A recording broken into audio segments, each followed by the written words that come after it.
This illustration deals with receptacles installed in bathrooms of commercial and industrial locations. Now remember, 210.8a deals with dwelling units and those receptacles in the areas where GFCI protection is required for such receptacles.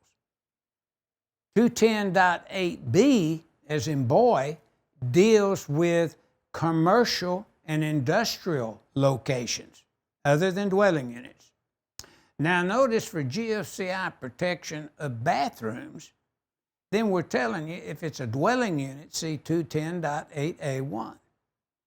But commercial and industrial bathrooms, see 210.8b as in boy 1. And notice that receptacle located there within 6 foot of that tub would have to be GFCI protected. You know, sometimes in a commercial area and setting, or in some industrial areas, you may have a hydro massage tub for workers to get in after working in certain job tasks, and they may be a little sore and what have you, but that's not unusual. Now, the elements should be supplied by a GFCI protected circuit if it's a hydro massage tub.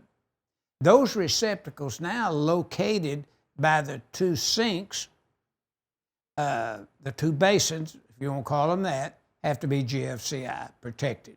Then you'd have a swall switch required in 210.70 to switch that light you see there.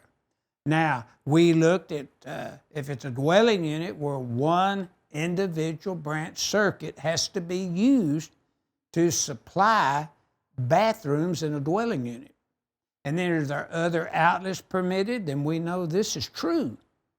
When we review 210.8a1, 210.9, and along with 210.8a9, we would see these new rules that have been accepted and located in the code dealing with GFCI protection in bathrooms.